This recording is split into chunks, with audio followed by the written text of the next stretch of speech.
Well, it's the last hour and a half with you, isn't it? Until next time. Yes. Yeah.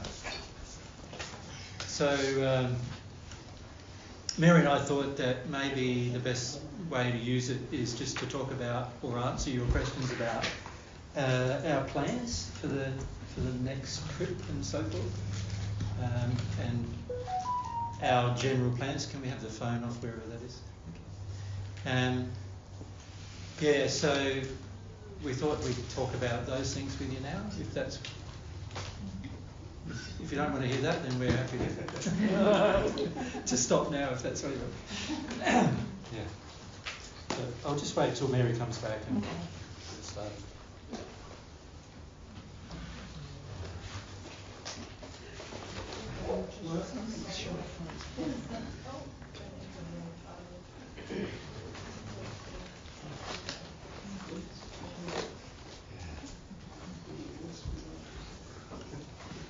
I guess the sad truth too is, if I lack self-love, I obviously lack loving others.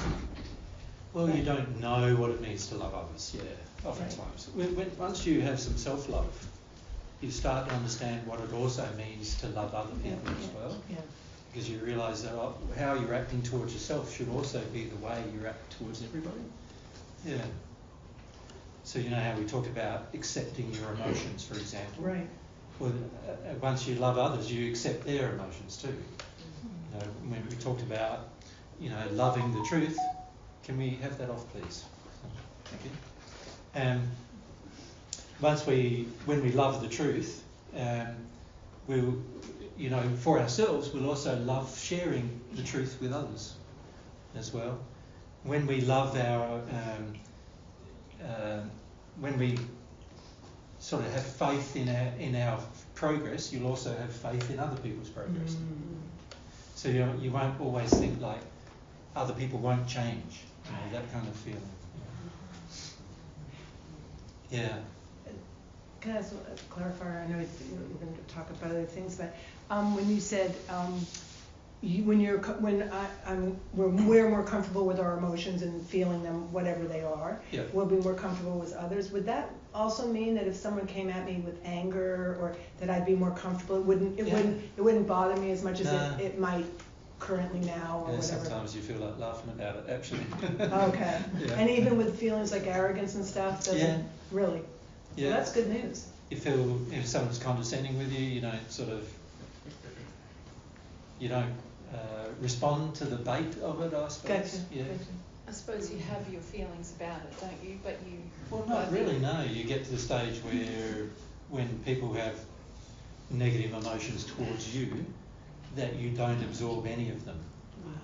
So that means, of course, you don't feel upset about them having those emotions towards you either.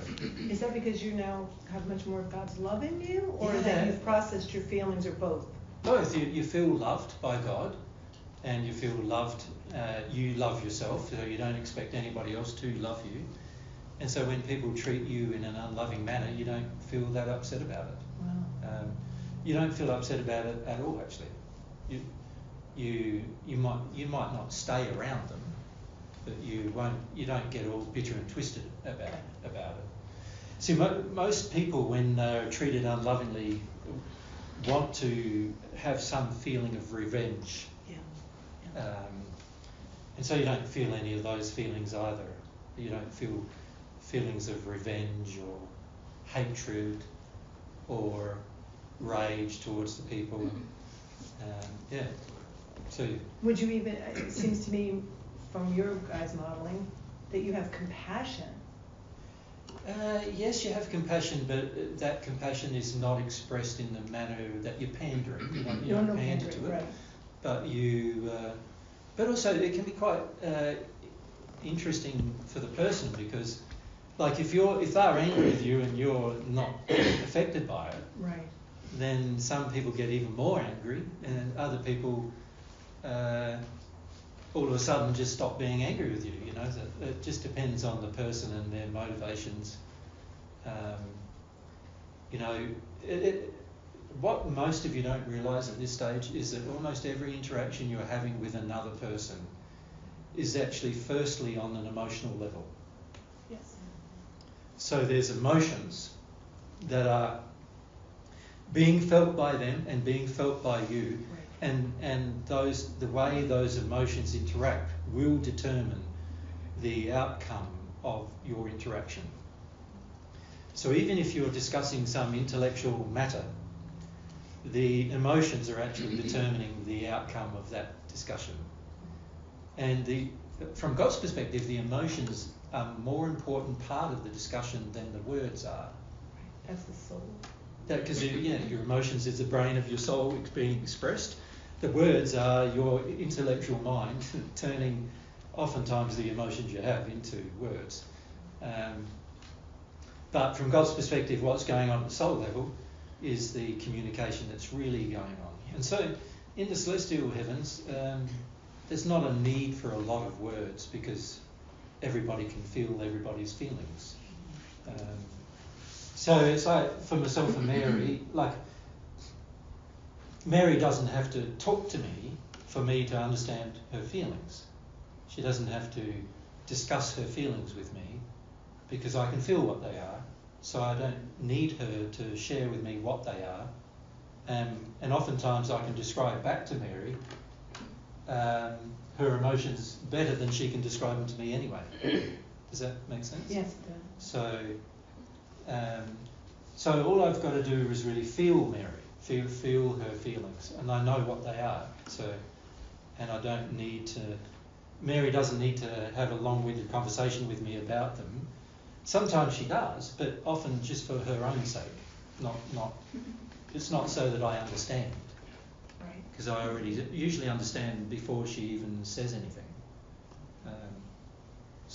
Seems like you understand all of us before we say anything. I feel that. I think, why even try to mess around with you, because you already know. Sort of like, I'm not putting up in God's because I know you wouldn't want that, but yeah.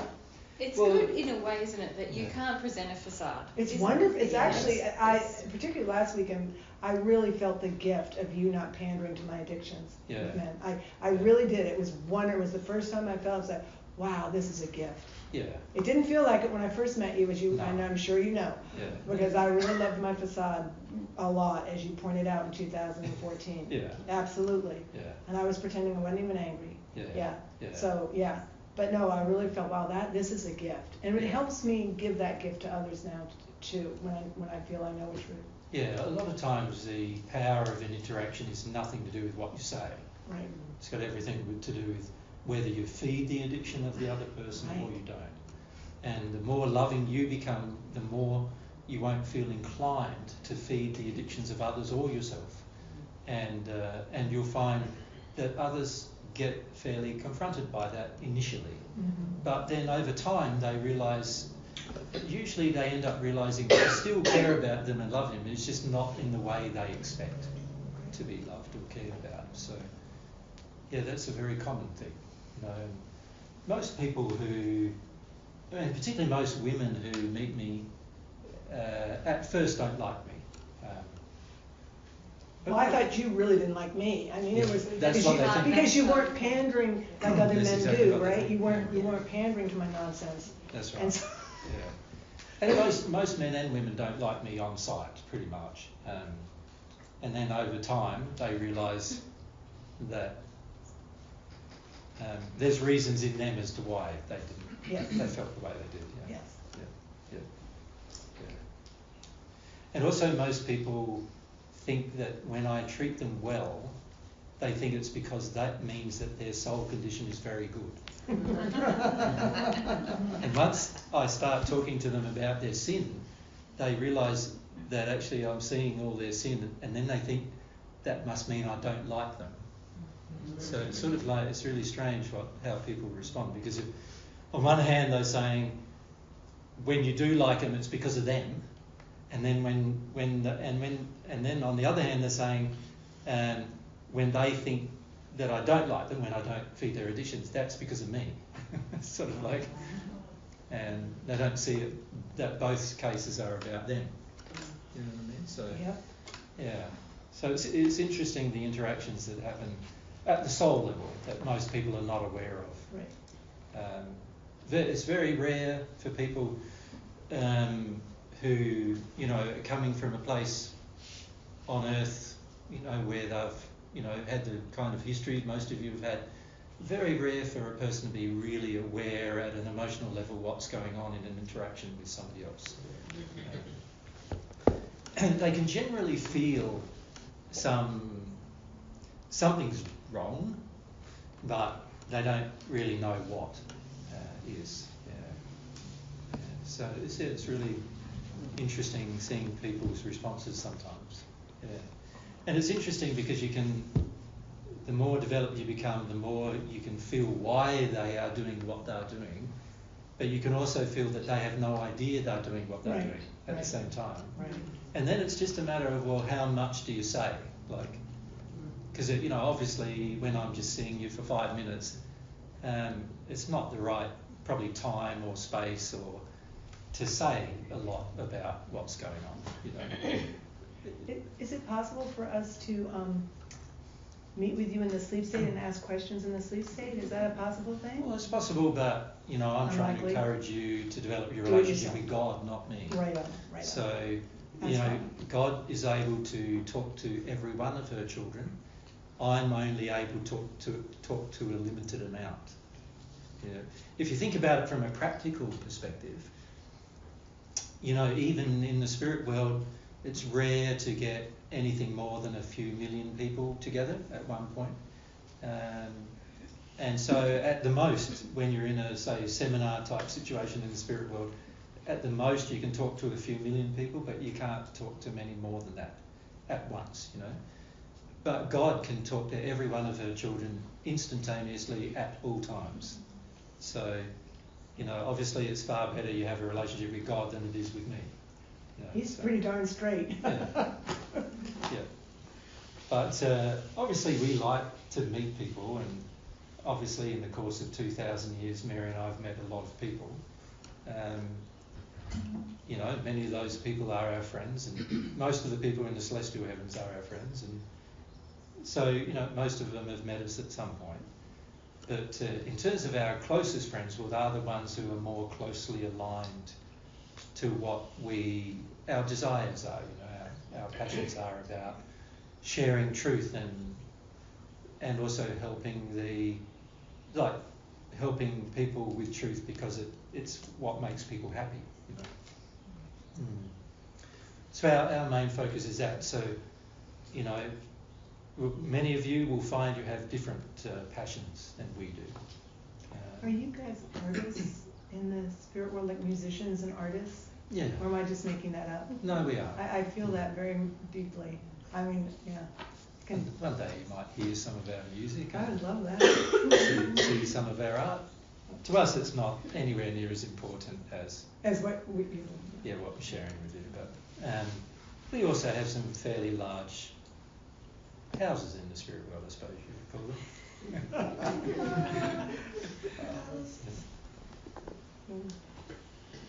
Wow, what's coming up, guys? You know, so, but, you know, obviously to us they're not very important. So, but one day you might see some of them. Comforting. That'd be amazing. Yeah. Do you know any of the people that were like in the, you know, in the trilogy from Robert James Lee's?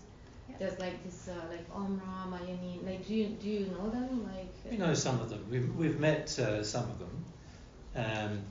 Many of them are not on the Divine Love path.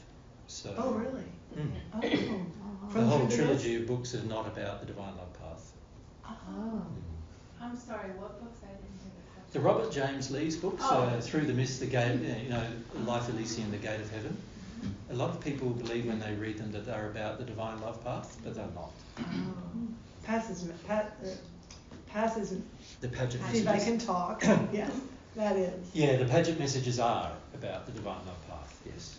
Yeah. But it talks like a lot about God and the relationship. Yes, but there's a lot of people not on the Divine Love path who talk about God all the time, actually, but they don't have a personal relationship with God yet.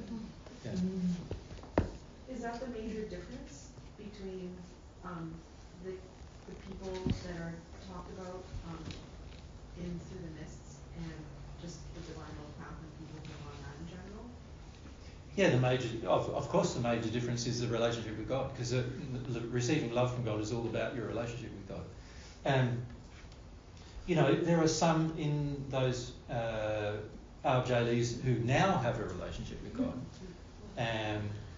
And there are some who, but at the time of the writing of the books, they did not have a personal relationship with God. Yeah. One day we'll channel them for you and they can tell you how that changed. Yeah. That'd be great. But there's a lot of people who believe when they read the Robert James Lee's material that they believe it's all about the relationship with God, but it's actually not. And it's quite evident within the material if you think about it, because it's a lot about the physics and the physical parts of the spirit world, isn't it? The whole series of books.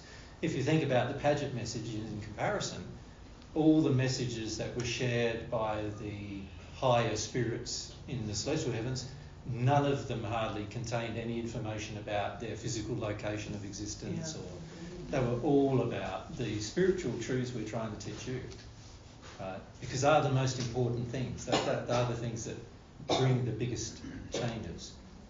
So a lot of people, when they start investigating the spirit world, become very fascinated with the spirit world, but the fascination is often metaphysical. It's not, or what you call spiritual body associated information, not regarding information about the soul and not regarding how to progress to the celestial heavens. So there's actually no information in the Robert James Lee's material about progressing to the celestial heavens. So like the last one, I think, Gate of Heaven. Heaven. Like when he talks about like entering, that he has to pass the, like he's talking about, I thought he was talking about entering the seventh. No. No, oh my God, No. I misread it. No. Oh God. He has now entered, he's gone beyond the seventh sphere now. Afra, I'm talking about. Yeah. But at the time, no, he hadn't. Yeah. So He imagined he had, Oh my God. which is a different thing than having done. Oh, wow. Yeah. Where's James Paget now? We've talked to him some time ago. I think the last time we talked to him was about 3 or 4 years ago. Yeah, probably. Yeah. And at that stage, I think he was in the fifth sphere. Yeah. Was Helen already in? Because in the Paget message, she seems like she was developing quite quickly. Yeah. Is she already in the Celestials and he's?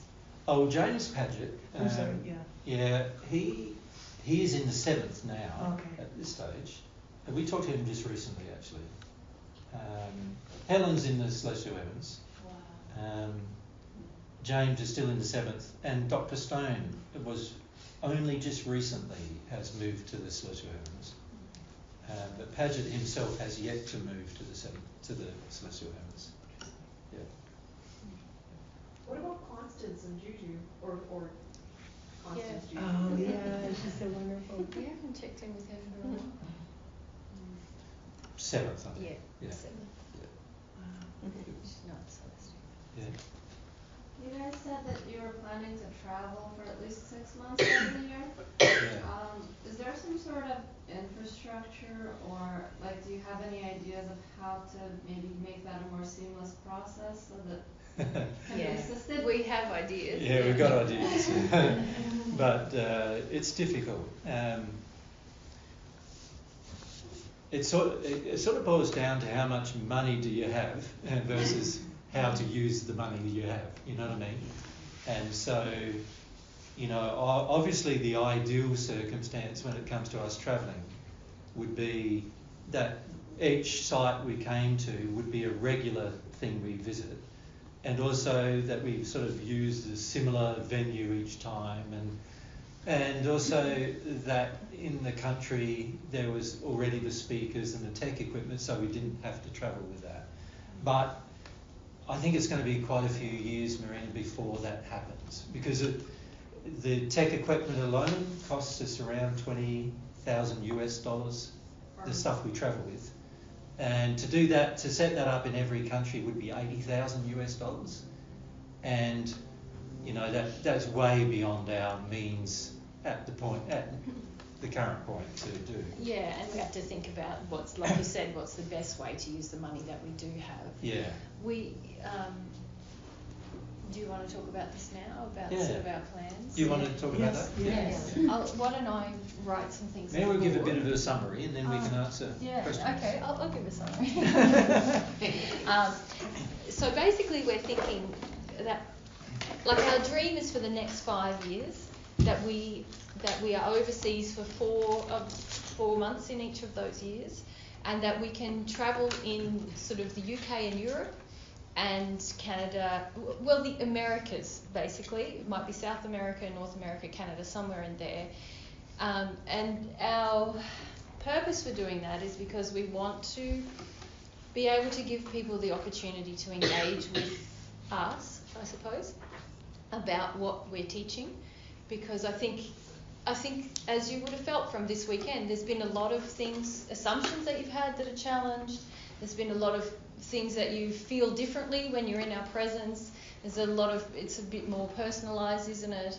And over the last few years at home, we'll talk about this more in detail in a bit, but we've been setting up a non-profit organisation called God's Way. And in that process, because that's taken a lot of time and effort and energy on our part, we haven't travelled, we haven't output videos, as you know, but what we have been doing is meeting with a group about this size, a bit smaller, of people who want to sort of be involved in the setup of God's Way to varying levels of degree. They want to be there, but some of them just come once a week and do a little bit of environmental work, and some of them are more engaged throughout the week, each week. But we've been having small group discussions with those people, and what I noticed is that had a similar impact as it's had on you guys this weekend, but imagine that every week. So where you're getting sort of challenged on your assumptions, there's different things being exposed, and you're having the opportunity to go away and really feel about God's path in a new way, or see things about yourself and reflect on yourself in a way that you wouldn't have had if you hadn't have had this personal engagement. So the impetus for this trip was that I suppose in particular felt like I wanted other people around the world to have that same opportunity. Because it's precious, I think. And so what our idea is to be able to do that regularly. Obviously we can't do it every weekend with you, but once a year or a few times a year if we have a few events in your country, then you have that opportunity. And so we decided that for the next 5 years we'd try and do that. On this trip, obviously, we've done a lot of stops. We've done a lot of, I think, can you remember? 15 really. 15 different stops, 15 different set up, pack up, do the whole thing. So 15 different events we've done, and we've done that in 9 different locations. So 9 times we've moved, and in 4 months. That's too much for us, and we're tired at this point. So we've been looking at how we can do that better in coming years, and we've decided at this stage we think we will just have 4 locations around the world rather than 9 different ones. So we're somewhere in the United Kingdom, somewhere in Europe, probably Portugal at this stage, somewhere in Canada, and somewhere in the US. So just 1 spot in each of those places. And in that place, at each location, we would have 1 large weekend event where, however many people wanted to come could come. So that might be 200, it might be 100, but it's, given the figures that we had on this trip, it would probably be 100 at least in each continent. And then after that, we might have some smaller group interactions similar to this one, depending on our time and energy levels, and we'd probably make that a bit more spontaneous rather than pre-planned months in advance. But the requirement would be that you have to come to the first one to come to the other ones. Yeah. So that we're not repeating the same material. And it is very good if you have seen or heard what we've done up to this point on this trip, isn't it? Some of you've done that and it's helpful, isn't it? So we'd also probably put that as somewhat of a prerequisite as well, that you keep up a little bit so that the material being presented each time is extending on the prior material, because that benefits not just you, it benefits everyone who's going to later listen to everything that's been presented. Yeah. So at this stage, our plan is to do that in the Northern Hemisphere summer months, that we would do that. So we keep changing a little bit. It's a bit of a sliding scale, anywhere from June to end of September or October, start of October, we would do that next year. I'm just thinking about what should I be writing on the board. So we would go United Kingdom first, probably. Well, first, why don't we say, put the event website up. So to learn more about what we're going to do, all events once they're scheduled would be published at event.divinetruth.com, which is probably where you booked for this event.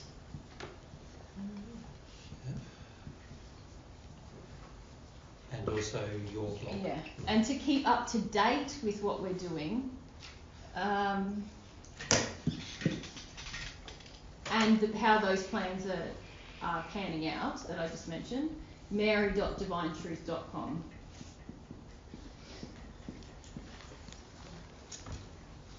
And on that site, mary.divinetruth.com, if you subscribe, you get an email each time I publish something.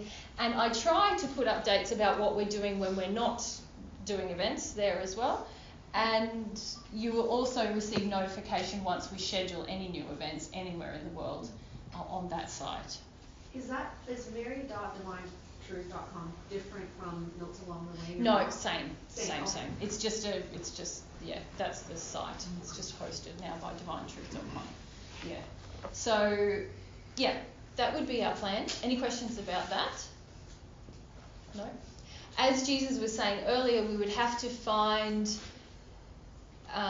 venues and accommodation in each of those locations, which after having done that for this trip seems like much less for me, because it's only 4 times that, not 15 times that, which is what we had to do for this trip. So it took us collectively really about 6 or 8 months before we came on this trip, because Jesus researched and then ordered and purchased our whole new sound setup, which is not here because of the customs delay, but to make sure we had a very streamlined yet very effective audio setup for recording, and so you could hear well while you're here, but also so we had good audio recordings after the fact.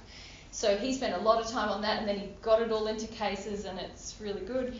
And then I worked on the scheduling and the booking for this event, and we both made decisions about the venues and locations and accommodation, and that took us a long time actually. I think it will go easier next time because I've learned a lot and I know exactly what's going to work and what's not, and also we'll try to simplify our time as well.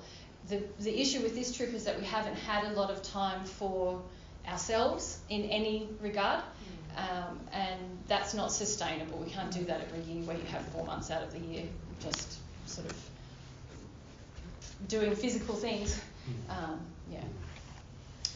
So that's our idea, and as I said, UK, Portugal probably in the Porto area of Portugal, and then Canada probably in Nova Scotia, and in the US probably in this region. And then home. Are you open to us sending you recommendations or just? Yeah, I'm open. Okay. Yeah. I would love that. I'll put together some criteria of what we would want. And anyone who knows of anywhere or who wants to look, I'd welcome that. Yeah, I'd love to volunteer. Yeah, thank you. All right, if you shoot me an email at mary@divinetruth.com, so yeah, or actually probably to event@divinetruth.com is better. Yeah, it's better there. Yeah, because then it's all in one place for me. Yep. Okay. The place in Nova Scotia, do you have to pay any money for the venue? We have to pay money with every venue. Apart from this one, Apart from yeah, this. yeah, and the one in And Portugal. one in Portugal we were using last time, but it's not big enough. Right. So the next events, all of the next ones we'll have to pay for. Yeah. The one we had in Nova Scotia last time was very inexpensive, but it was also very unsuitable. Yeah. Yeah. Yeah, it was. And also not a lot of them are, we don't want to put wait lists up, because if you have a wait list then you've got to manage the wait list, but also it means that people who are on the wait list can't plan. So what we want to do is make sure the event venue is big enough to potentially contain everybody who might want to come. And so that means you're usually paying a lot more for the venue than we end up needing, but at the end of the day it's also simpler for everybody because it means everybody can make plans. So at the moment there's people who missed out because of being on a wait list, and unfortunately in some places almost 25% of people didn't come, and so unfortunately that meant that there are other people on those wait lists that couldn't come too, that, because we didn't have enough space for them. So in future we want to be able to just fit everybody in. Anyone who registers, I want to find a space where anyone, and then if 30% of people don't come, that's okay, but it means that people who were waitlisted didn't miss out because those 30% of people didn't come. So yeah. And also the sustainability of that depends on donations for us, because every event we're trying to make free for everybody, but if obviously we don't receive enough donations to cover the costs that we have, then we can't do it again. It's a sort of so it sort of gets down to that as well.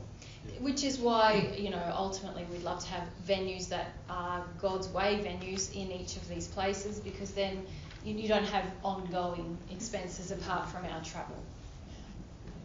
Marina? Yeah, just for the people that do want to volunteer, aside from the size of the location, what makes a venue suitable? Yeah, I will put together something so people who want to help can contact me and I'll send it to you. Can we list a few things though, because it might be helpful for anybody who watches this video. Yeah, all right, let's do it. Because a lot of people make suggestions to us, but yeah, true. Most of the time we can just dismiss them out of hand. You know what I mean? Because they haven't thought about it very well. So it's important that. Yeah, it's a good idea. And it will save a lot of Yeah, a lot of people make suggestions that they think are good, but they haven't considered a lot of factors. So we're going to call this venue requirements. So we'll look at some basic things we consider when we're looking at a venue.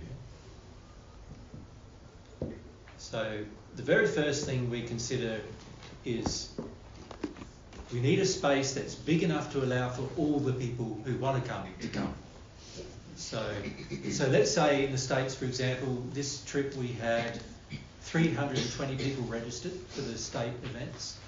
So if we have one event, then it's potentially 300 people might come. So it's going to have to be quite a large venue. If it's quite a large venue, the second thing we'll look at, so that's size. Size, and just as a general rule, we allow 1 square metre per person. I know you're. Which is 10 square feet. 10 square feet per person. So if you're looking at the size of a venue, that helps you to know, well, if we're looking for 150 people, it's going to be, can you do that maths for me? What was that? What was 1,500 square feet. 1,500 square feet we need, at a minimum, yeah. So, yep. So what was it, 10 square feet? Yeah, 10 square feet per person, or 1 square metre per person.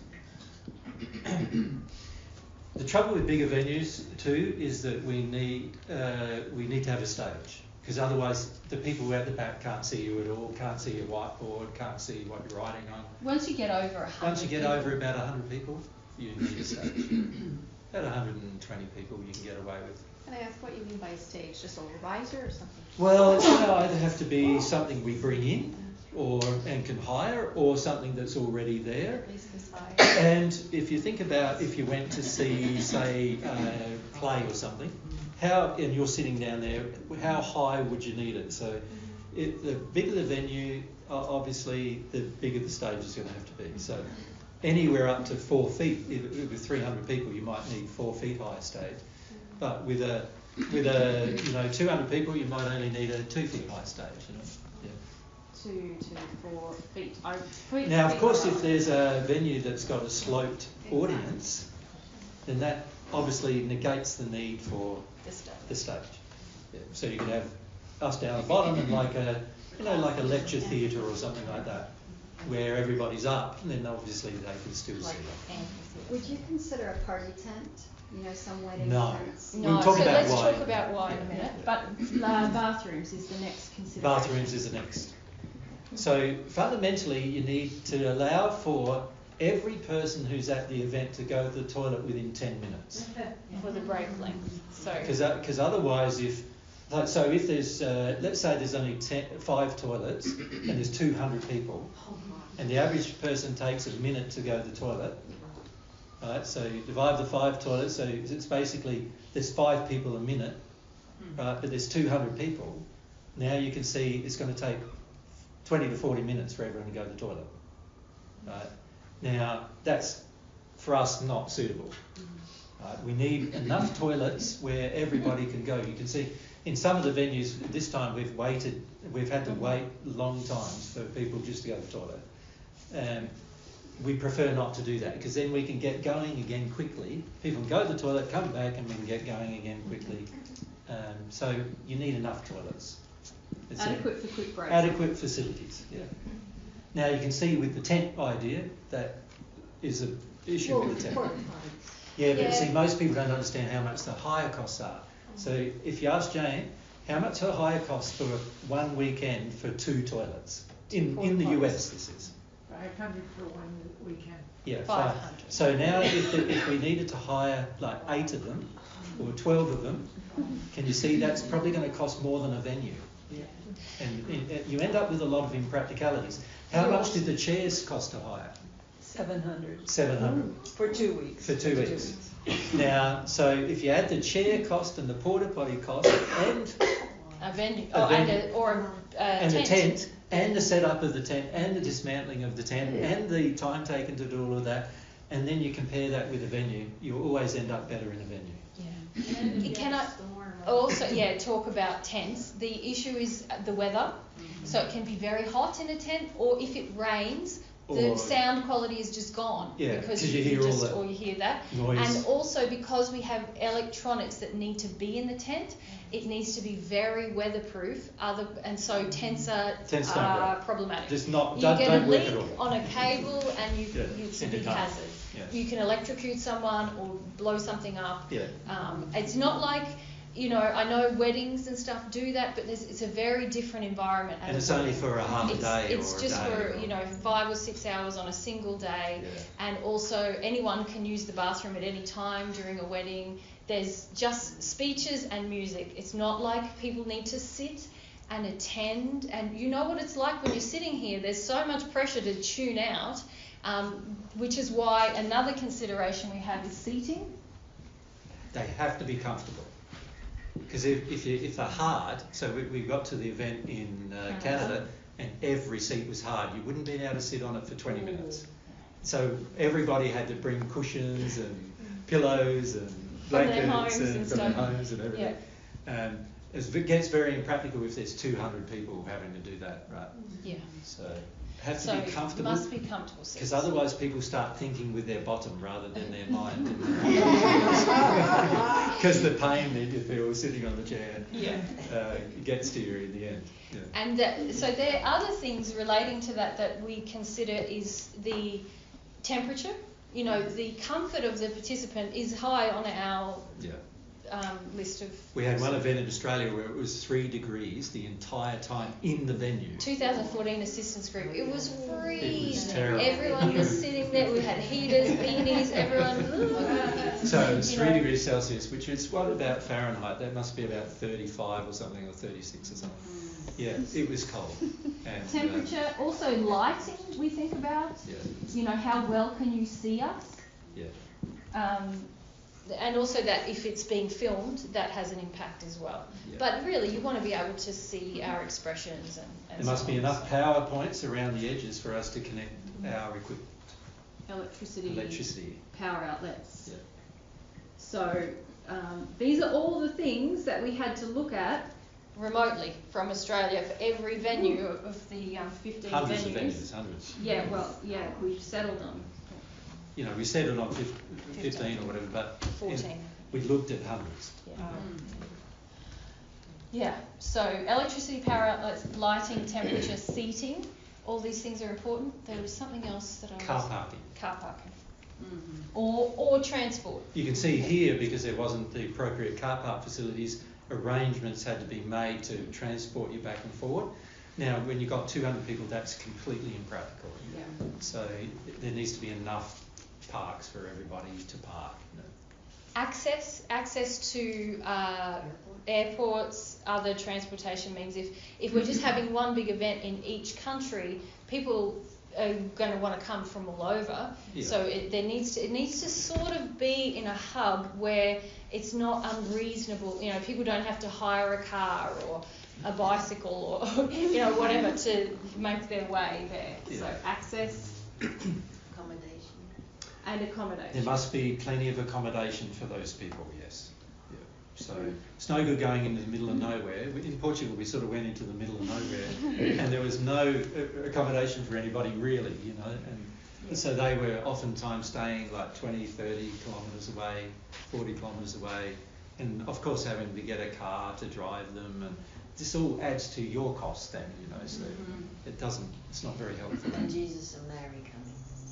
Yeah, they have to be open to Jesus and Mary presenting. Yeah, so that's a big thing. You know, like I said, in some countries, in particular in Belgium, we had knockbacks of like 50 or 60 venues just on that issue alone. I wonder why there. A lot of Catholic history, a lot of business history as well, and the spirits who were behind it didn't want us there. There's also what I noticed when I was dealing with venues in Holland, Belgium, those two in particular, there's a very worry about extremism, extremist groups, and not supporting extremism, and so there was sort of some kind of mention of that in the knockbacks. Someone had their hand up. What do you consider the time frame for access? How far from an airport? Yes, that's what do we consider? Yeah. Well, so here we feel we're close enough to a major airport that has international and domestic. Yeah. So what are we, for half an hour from an airport here? Half an hour. Yeah. Mind you, if it depends a bit on the transport too, doesn't it? So if there's regular shuttles or regular buses, then of course you can be further away and get away with that. If there's accommodation locally, you can sort of get away with being further away. We like venues that are further away from a city, but at the end of the day, practicality-wise, a lot of times it's not very practical. Yeah. But if say people can access an airport and then there's an easy bus or an easy train to where they're going to stay and see the event, then you know we quite like that because it usually means you're outside of a city. The environment for listening to truth is nicer. You can always contact school bus companies and ask and rent well, for the day. this is the thing. We don't want anybody contacting anyone on our behalf. Yes, so that would fall There's to us. There's a whole lot of problems with that. Yes, and so then that's just an extra logistic that we have to manage. So we try to streamline the logistics as much as possible to make it, as Marina said earlier, sustainable, that we can keep doing it. The issue with other people acting on our behalf is that frequently they're not as loving as we are. Yeah, or they feel like I just meet people's addictions, that's how I get things done. Yeah. And that is completely the opposite of how we operate, you know. We're very So when you set up an addiction with a venue, when we come along, they expect us to live in the same addiction, and we don't, and then they get all upset about that. We're very respectful, we're very clean, we look after the venues. We've had that feedback from a number of venues on this trip. Wow, you've left it cleaner than when we gave it to you. And I always say that's our policy.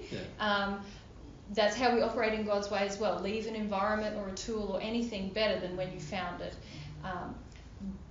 And we're very direct and honest about what we need, and we don't believe that we should meet addictions in that process because that just sets up problems, really. Well, it It's sets up going a lot against of, God's laws. yeah, and it also sets up a lot of things where people think they can get away with a lot of things with us because we're being way too tolerant of their bad behaviour in a venue. So let's say we hire a venue, but the venue acts badly towards us in the sense that they say they're going to provide 10 toilets, but 5 of them are inoperational when we arrive. Which has happened. Which has happened. That obviously doesn't work for us, you know, and you've got to have it out with the venue about that. Like, and when you start trying to, these venues often get very upset with you about it. And so it's far better that we sort all of that out up front, you know. Like, yeah, and sometimes, you know, when people want to interact with a venue about, say, the issue of the toilets, their idea is just to be to put the needs of the participants down rather than say, no, this is what we need. We need this. They're trying to please the venue rather than care for the participants. So it requires some development in love to deal with things correctly. Yeah, and firmness too at times. Well, love is very firm, isn't it? Another consideration we have is for the sound. Yeah. Now, in this venue, the sound has actually been quite nice because there's some soft furnishings, do we call that? There's boards and things around that absorb sound. But sometimes when we get into old town halls that have big timber floors timber walls, the sound reverberates everywhere. It's quite difficult for you guys to attend to, and we get feedback through the speakers. So in terms of the sound, carpeting or soft furnishings, can we call it that, are helpful. Yeah.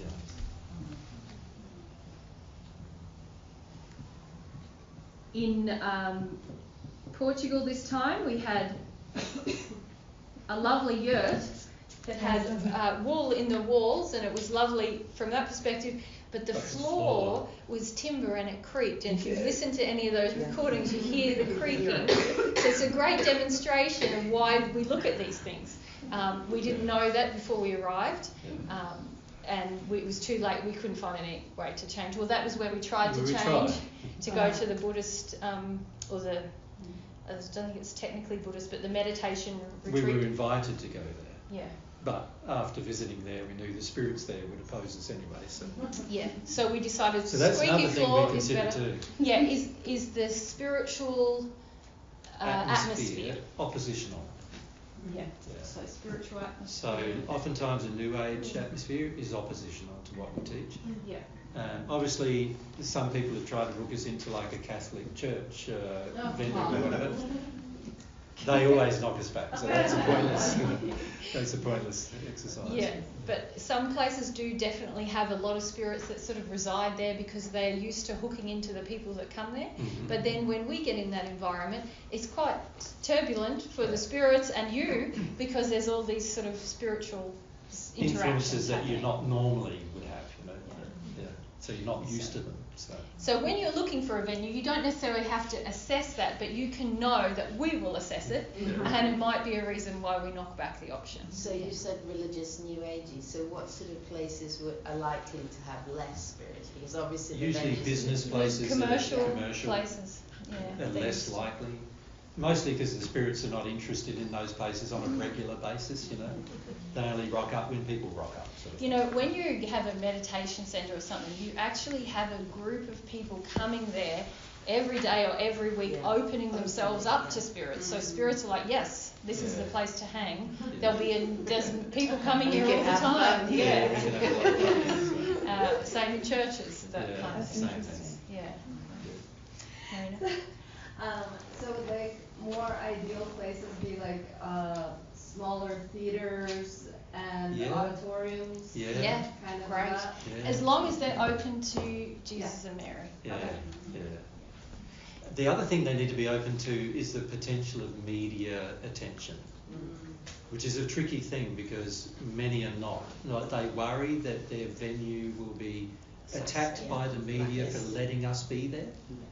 And so this is a very real thing. That was another thing I found in Europe, that a lot of them stipulated you can rent here, but you cannot even put up a sign with an arrow to direct your participants to the room. There can be nothing that says divine we've truth rented to Divine Truth, because of these fears that, you know, I guess it's cancel culture or something. People are very sensitive about a media campaign being launched against their venue. Yeah. You know, and that's happened in the past where people have been condemned for letting us use a venue. I liked the guy in Australia. He had people ringing up saying, "How can you rent to Jesus and Mary? You know, these terrible people." And he said, "Are you calling Woolworths? Because I know that they just went down there and shopped at Woolies." So he wasn't phased. So. Yeah, he wasn't phased. So what sort of venues did you use in Philadelphia and Texas? What kind of venues were those? Hotels. Yeah, okay. They're too small though. Okay. Yeah. Okay. The one we had in Philly was nice. It had that. It did have a raised thing. It was about 100 people, more, yeah. but not big enough for the next events. Okay. Yeah. Yeah, we had. If we could find the one that we could book every year, it'd be great, because you could just book that same one every year and it'd be fantastic. But at this stage, we haven't found one that's sort of suitable every year. And the other thing, what we would love is to be able to.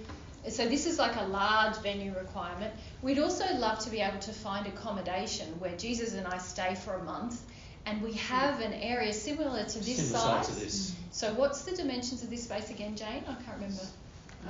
25 by 30, I think. Yeah. 25 by 30 feet. So about 10 metres by 8 metres. Yeah, something like that.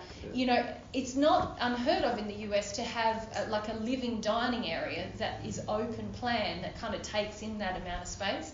If we had that, then we don't have to have additional expenses if we decide to run smaller groups. We can just have it in our accommodation, which we have to pay for anyway. So that's also what we're looking for in each location. Yeah, it's a bit harder in Europe because everything's a bit more. Yeah. 3/4 size everything. Yeah. Are you looking in North Carolina specifically? Yeah. Okay, just North Carolina. Or Tennessee. This region. Eastern Tennessee or Western North Carolina is fine as well. Yeah. So, or here, Raleigh, Durham. Anywhere from here really across to say Knoxville in Tennessee or something like that. Yeah. So we know there's possibly potentials in your location, but we have decided next year we're just going to focus on here, because ultimately in the future we would love to have a learning centre in this region if there's enough people. We've had our eye on North Carolina, Tennessee for a learning centre ever since I can remember. So it's where we feel is the best suited location for a potential centre in the future. So one of the advantages of being here for a few years at least is that Mary and I get to visit the place, we get to see, we get to have a look around, we can start looking around at like potential areas. Our spirit friends can give us some inspiration about those areas, and we can do a little road trip about some of those areas in the longer run. So it's about planning for the future as well as running events. Please may you just write on the board "open to media" because for a photo. You and Mum get a bit bossy with me, can I just say that? You often tell us what we need to be doing. Yeah, that's right. Media. Let's just write media. Another thing is access. Some of you last weekend would have seen Joe, who came in a wheelchair. Obviously having stairs and things is not difficult. It's difficult for someone. So just access. So like some venues, there's been a very narrow staircase up to a room up the top somewhere, and obviously the room's fine, but the staircase means that one person can walk up and down at a time, or two people up and down at a time. When you've got 60 people coming in, it's like takes forever just to go up to the stairs and down the stairs. Yeah. So it's easy access for able-bodied people, but also with the narrow staircase and stuff, that's a problem. But and then for people who might not be in a wheelchair, but maybe they not infirm. Yeah, they're infirm. They've got some problems with mobility. So. Okay. Yes. How about Canada? Are you want to stay in Halifax? We're still Nova undecided. Scotia. Yeah, we're thinking Halifax, or there is a university town in Nova Scotia which is about an hour from Halifax that does have regular public transport going to it. I think. Sorry. Dartmouth? No, it's called Wolfville. Wolfville. Wolfville. Yep. Is that right? Yeah. And they, it's a university town. It's got university theatres. So we're looking there as well. But it'll take time for us to sort out. And I think one way or the other. New Brunswick, we've decided no, haven't we? At the moment, yeah, we've decided against New Brunswick because it's just harder to get to. Even Halifax is relatively hard to get to for most people. So to get to Halifax is a 2-flight thing from here. Generally, you've got to go to Toronto and then across to Halifax or something like that. And we came Halifax, Philly to here. So you can actually, I found you have a new airway called Breeze, I think it's called. They do some direct flights from Portland, Maine, which is only like a 6-hour drive from where we would have the venue. But again, you've got to drive it, and you know. So we're trying to try to minimise everybody's need for a hire car and all those other things. So we're trying to work it out as to what's the best, but there's also reasons why we want to be in Nova Scotia, because that's also where we would like to see a learning centre in the future. So. Yeah. So Canada, Halifax, Wolfville, that kind of region. USA, North Carolina, Tennessee, Portugal in the Porto region. We're thinking, and UK we're a bit. We're thinking Cotswolds. West of London. Yeah. Yeah, I think it's called the Cotswolds or something like that. Yep. But we're pretty open. So. Yeah. What about price or overall budget or price? Oh yes, good point. Good point. Yes, obviously everything's done by donation, so we've got to consider what is reasonable for the average person in that country to donate towards a venue, for example. Because like in Brussels, they were asking $11,000 for a 50-seat venue, 11,000 euros. They have a lot of diplomatic and business trade there, so they and that was per day. So one venue would have cost us 33,000 euros. That's obviously way out of what's possible. Yeah. Donations we received in Brussels for the whole 3 days were 1,500 euros. So we ended up paying 3,200 Australian, which is about 2,600 euros for the venue, and we lost. We didn't get enough donations to cover that venue even.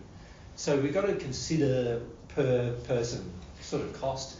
So what we've done is we've sort of averaged it out at 10 to 15 of the denomination of the country we're in. So $10 to $15 US dollars per person per day is probably doable.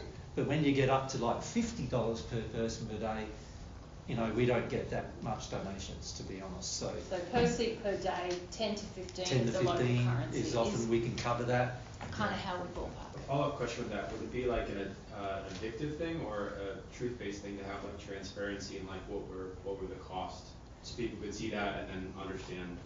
Well, we would rather that people donate because they want to, rather than feeling like, this has cost us so much. So the general way we work is that we just say, we're coming to that event, we pay for it up front, and then if we get enough donations to cover that event, then we look at coming again. But if we can't get enough donations to cover that event, then it's unlikely we can come again, because we know the next time we're not going to cover the event either. And then, of course, that means that Mary and I get to the point where we have no money at all then. So, but we don't tell anybody what the costs of the event generally were, because we sort of feel that it needs to be motivated from people's hearts as to what they give. Certainly we're open about it, but we feel like if you get into this thing of doing like an accounting session at the end of every event, saying this is how much your seat cost us and this is how much this cost us and that cost us. If we do all of that, it in the end it makes you feel guilty. Or obligated. Or something. And we do want this to be a gift, So we don't want to obligate anybody. This is just info if you want to help us find something, you know what we think about. Yeah, yeah. Yeah. Have you looked into movie theaters, or is that like not? No. We Because haven't. I know they rent them for business meetings. Oh, okay. Okay. Yeah. Of course, in some countries they don't, and some they do. So we don't necessarily know what the setup is in each country either. But a movie theatre would probably work, depending on their lighting. If it was too dark, a lot of their. Because often, you know, they might like us, but we want to see you and your hands up and your that sort of thing. So that would just be a lighting consideration, which we have here. Aside from that, yes, we'd definitely consider it. Yeah. Gerard? Yeah, I'm just wondering, the cities that you've mentioned, and then how you wanted to build learning centers there specifically. Yep. Just curious, like, because like say for instance, when we're talking about Halifax and Wolfville, what if we could, like say for instance, Danielle and I, or whoever else, if we find a venue that meets all those requirements, you know, and like, oh, like what about this place? Like what about another city, another province, right? Well, we have long-term goals in each place as well as short-term goals. And one of the long-term goals we have for Canada, for example, is that we would like to have a couple of thousand acres of land in the area in the middle of South Nova Scotia, and where we can actually do a proper centre, like a proper learning centre, which is self-sufficient in the long term. So one of the advantages of us going there now is that we get to see the locations, we get to visit some places, we get the feel of the place, we get to get to investigate how much land costs and other things like that over the next few years. And so we get the feel of what's going to be involved in that location. And now, if it turns out that after getting the feel, we feel that it's probably not going to work, then we start looking for another location. But we have, from the spirit world before we came to Earth, already picked out certain locations. Really? Yeah. And so we're firstly trying to concentrate on those locations for lots of different reasons. The other thing, you know, if we sort of have these regions where we come to each year, if you don't live in that region, you do, but you want to come each year, you also get to know where you're going to go and how you're going to get there and where you're going to stay, and it sort of makes it sort of easy that way. Also, down the track, if we do happen, or somebody happens to acquire land that we can make into a learning centre, the other opportunity, if we have the events in that region, is that there's the potential that we have like humility and practice days before and after our events, which gives you, it's what we do in Australia as well, it gives you the opportunity to come and participate in the creation of a centre, basic infrastructure or environmental regen on the land, but you also get feedback on where you're at with the principles that we're teaching in practice. So having the events in these locations that we see sort of a vision for in the future has a lot of kind of flow-on benefits. We prefer to choose for our long-term locations land that's been quite destroyed and quite decimated by farming or by... We like them to see them in farming or communities generally for lots of different reasons. Some of them to do with approvals from government, some of them to do with other reasons. And what we find is that we can also illustrate best how to recover damaged land and how fast that can happen when you've got the most damaged land you can possibly get. So we're not adverse to getting damaged land. I've actually looked in places like Arizona and other places before, but the difficulties are with many places is they don't meet all criteria. So a place like Arizona, for example, is going to be very prone in the future to volcanic and earthquake activity, for example. And so that doesn't really meet my long-term criteria. So there are times when we look at certain criteria. Obviously, we don't want to drill bores or anything like that. We want to harvest water from the sky instead of drill bores and other things like that for lots of reasons, lots of loving reasons. And so the country or the location needs to allow us to do that as well. There's a lot of consideration of water supply, food source, because in the end we want these centres to be self-sufficient. And to demonstrate sort of loving farming principles. Yeah. So drilling a well is not loving, you're saying?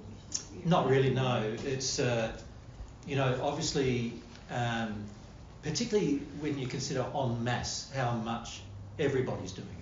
So what we're finding in Australia with all of the wells, and it's happening here in the US too now, as I mentioned earlier, is that people are finding the wells are drying up. They're getting deeper and deeper and deeper, and eventually drying up altogether. In our farming community in Australia, the reason why is because people have pumped so much water out of them, and the water isn't getting back into the system because it's being used by the farming process, particularly for cattle, and it's getting used over and over again, and therefore, it's not going back into the ground.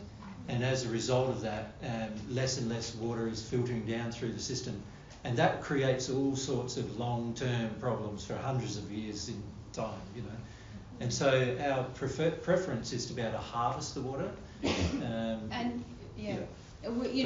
way we see it is, if you're harvesting the water, you're collecting it, and then the way that you use that water should also keep it going in the system into the ground, which grows things, which then creates micro and macro atmosphere to create more. So we've already experimented with all that in Australia, and it works really, really well. With our wastewater and our septic and all of those things to just keep that cycle happening, rather than just drawing. We want to sort of just stay in that cycle, I suppose. Yeah, so in Australia we've done some recovery of some land, for example, where before it was just bare dirt, and it had been bare dirt for 12 years, and nothing growing on it at all. And then now there's like 6 to 10 metre high trees on it, and it only took 6 years for that to occur. And now inside of that land, when you walk through it, instead of the temperature on the ground being 75 degrees centigrade, which is like 150 or thereabouts, I think, Fahrenheit or more, and the temperature on the ground is where you can grow things, so it's only 20 something centigrade. And whereas before, when it was bare dirt, the ground itself was baking to a level of about 4 inches deep, so nothing could really grow on it. And so we've done a lot of experiments and a lot of and gathered a lot of, you could say, technical knowledge about all of these things. And so what we want to do is make sure that we do bring some kind of improvement to the place we choose, rather than destruction to the place we choose. If you want to learn more about some of those projects that we've been doing with environmental regeneration, water harvesting and stuff, godsway.net is where you'll find a lot of detail about those projects. Yeah. Can I add something to what you're saying with regenerating the land? So there's this YouTube video that I watched, and I'm not sure if, I know to a smaller extent that's what you guys are already doing, but there's this one YouTube video where I watched where they said that we took all this orange waste, I guess they were like maybe juiced oranges or something, and then trucked it into a barren wasteland, dumped it, and just left it there for years, and wanted to go back to see what would happen, and so much life, like flourished. That's right. We've done that. We the local fruit and veg stores, we took all their waste for nearly 8 years. Yeah, and just buried it, laid it, and around. So there's lots of things we've tried, lots of things that and lots of things that you can be involved in. Okay, Dawson. I know in the future I think I saw in another video the plan was to have other like Divine Truth members in a condition to run those. Based on like what you guys have seen with everybody's condition, how far do you think that is from having people? 10 to 15 years. It's largely up to you. You know, it took us 8 years in Australia with some very sincere people to get them ready to where there were 3 directors who we could trust to run God's way while we're away. It's going to take a while. Your soul condition takes time to change, and as you've realised hopefully from this seminar, it's going to be a bit of a drawn out process, unfortunately, and of course the more you draw it out, the longer it gets. But some people we find are quite sincere, so that we've had some people in Australia who've been quite sincere, and it hasn't taken a huge amount of time, but when I say a huge amount, it took them 4 or 5 years to get to the stage where we could begin the process of working on a centre, but it required another 8 years of Mary and my time with them every week to get them to the stage where they were ready to actually run the centre. For us to come on this trip, if you like. So the reason why we haven't come on trips up until now is because that's what we've been doing, trying to get one centre up. You know, and you're working with the condition of people, and you can't control their condition either. So it has to be a sincere growth on their part.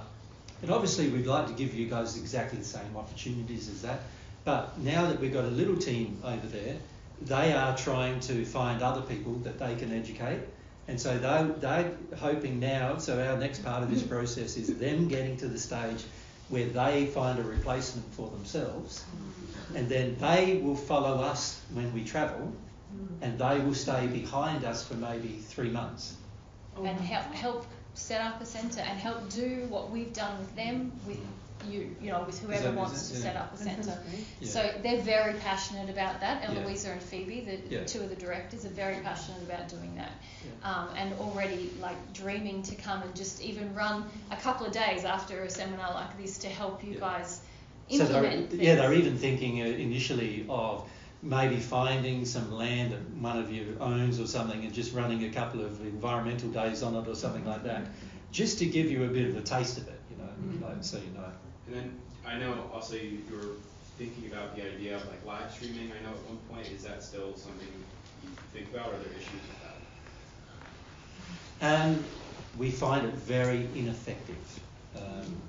There's a lot of things we find very ineffective, and videos we find very ineffective, because what we're finding is that people watch our videos and then they get in their head that they understand, and yet we know in their heart they got no understanding at all, but they think they do. So now the next time we come and visit those people, they're in a more stronger state of arrogance than they were before, and it actually makes the next visit harder for us to try to break down that arrogance and break down the resistance that they have. And so we're finding, you know, we think that books in the future would probably be more effective in the sense that people can sit, read, ponder, reflect, they can be inspired. So Mary and I would prefer to do that, but of course to do that we need a lot more time. So at this stage we're focusing on what we can do, which is this sort of regular visits, and we're hoping that in time that there'll be certain people in these locations who will develop enough understanding of the path themselves where we can refer other people to them for help. But the people who are going to be the helpers need to be very mindful of their love of self as well, you know, because people have a lot of demands on you, and if you don't love yourself, when you do something for free, it increases the demands generally tenfold, you know what I mean? Is there a certain like sphere condition that you kind of have as a point where you, like that trust is like a third sphere? Yeah. Like, is that it? Yeah. It has to be close to the third sphere, otherwise the person can't handle the position or the responsibility in a manner that's loving and humble. Something to aspire to. The site to donate, is it donate.com? Yeah, so if you want to donate to Mary and I specifically and to the events, that's donate.divinetruth.com. If you want to donate to God's Way stuff, because God's Way, you know, God's Way, to give you an illustration of the scale of God's Way in Australia, they own around $2 million worth of property at this point. They own a bulldozer, an excavator, a tractor, a trailer. They own. They're trying to sell one property at the moment to raise funds to build a building, to build an event centre. One of the first that we want to build, and they're going to sell one of the properties in order to try to raise those funds. But at the moment they own about 1,000 acres of land, as well. And you can imagine all of that is very expensive to keep going. And so they're very reliant on people's donations from all around the world. And a lot of times it's like a few people donating a lot of funds rather than many people donating a little bit. Yeah. And so a lot of people are listening to Divine Truth, but on the average, about 1% of people donate on the average. So, so if you think about if everybody donated, then automatically everyone would have to donate less. You know what I mean? So, but we can't control all of that. So there is this. So I think it's on the godsway.net website. Yep. There is a donate page. There is. I think it's /donate, but I'm hesitant to write that because it might be wrong. But also, at the moment, every director in God's Way is not paid. Nobody's paid. Nobody's paid. So no volunteers are paid, no directors are paid, but the directors work full time for God's Way. And so the question would become then, how do they do that? Well, what they do is there is a link on those pages to their own donate pages, so you can donate to those directors just to help them live. Does that make sense? Yeah. Yeah. So that's also, they live the same way Mary and I live. They don't work in terms of 9 to 5 jobs. They work more than 9 to 5 at the moment. They're working 10-hour days. If you go to the blog, you'll see how much work they're doing. An update of what and they do that for free to God's Way, and they rely on and trust on donations to live. Yeah. A few places that I donate to, they have like a reoccurring payment method. I've noticed on your site that you guys don't have that. Is that like a technical reason? Well, in Wise, if you register a Wise account, there is recurring payments available there. Okay. There's, I think now on our site with regard to credit cards, there might be some recurring payments too. But generally, we prefer to see people desire something and then do it, not I've done it now and I forget about it type of thing. It's sort of, but there is the ability there is to do in Wise, yeah. In Wise. If you're using, so we've got a US bank account in Wise. Yeah, and you can donate. I think you can set up a recurring in that. Yeah. If you want. And so we do have a US bank account. So if your bank does recurring transactions, you can do a recurring transaction to that US bank account. And then we transfer funds to US, to Europe, or whatever it is, to where we need it. And we have a Europe bank account, a US bank account, a Canadian bank account, and an Australian bank account, and a UK bank account at the moment. Yeah. So if that information is at donate.divinetruth.com. Yeah. And and for updates and donations to God's Way, the organisation, and to God's Way directors, you go to godsway.net. To donate to Divine Truth is donate.divinetruth.com. If you want event info, event.divinetruth.com. Updates and announcements, mary.divinetruth.com. And if you want to help with venues, email event@divinetruth.com. Got it? Got it. We try to separate everything because obviously we get thousands of emails, and when it comes to managing events, obviously when we set up an event time when we're travelling, sometimes we get hundreds and hundreds of emails from all these different venues and everything, and if it comes into our personal accounts, a lot of them just get completely lost in amongst everything else. Yeah. And so we just had to come up with a way to manage all of this. Bear in mind too that only Mary and I manage these things. So we are stretched when it comes to managing things, as well as doing what we do, right? And at this stage we haven't found anybody really technically up to speed who also has the right, heart attitude about their sin and other things. So it's the real key problem that we face is not so much donations, but it's more people. In finding the people who want to progress and who want to make changes and who are living their life in harmony with what we teach. That's the biggest issue we face at the moment. So, that's probably the biggest area where you can help. Yeah. Is by making those changes, working through your sin, making changes, that's the biggest area, because when you do that, you'll find things will change. And also what we find is that it's so much easier to work with people who have done that. You know, like with an example of that is for the guys, the 3 directors in Australia, Mary and I have only needed to have, we've only had, while this entire trip, we've only at this stage had 2 meetings with them. And they've managed everything else really well, even though we've only had 2 meetings with them while we're away. Does that make sense? Well, we had 2 online meetings. We'll have another one maybe tomorrow or the next day. I think it's tomorrow it's scheduled for. And that'll be our last one probably for our whole trip. So we'll only have 3 over a 4-month period because we can trust them that much to do the loving thing. Does that make sense? And it also means that when we have a meeting, it's very concise, you know, like we get to issue, dealt with, and because they have some soul-based understanding of truths when it comes to helping other people what they're asking questions about, they grasp what we're saying to them very rapidly compared to a person who wouldn't have those feelings, yeah? And so, yes, your progress makes a huge difference in terms of how much you can actually help. Yeah. And on that note, because I've mentioned this in a couple of other talks, I just wanted to say a little bit more about it. With God's Way, there is regular humility and practice days that happen every week for anyone who wants to be involved in giving the gift to the organisation and to the world. So that's a very important prerequisite, that you want to serve through your participation.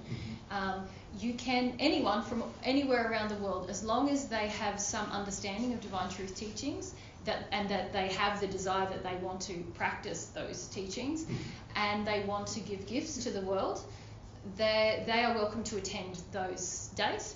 So there's been people from around the world who've already come out and come for a month, come for a couple of months, and some longer, some just a couple of days if even come and been a part of that.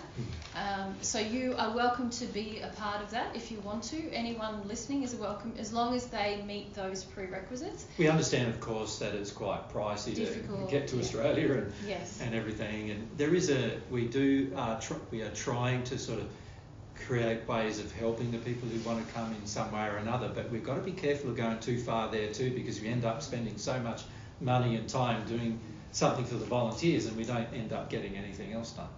So you've got to be prepared to almost look after yourself. Yes, make your own arrangements, be responsible for yourself. There are of course times when people get to know you and then they might billet you, but we're not encouraging people to billet you without knowing you.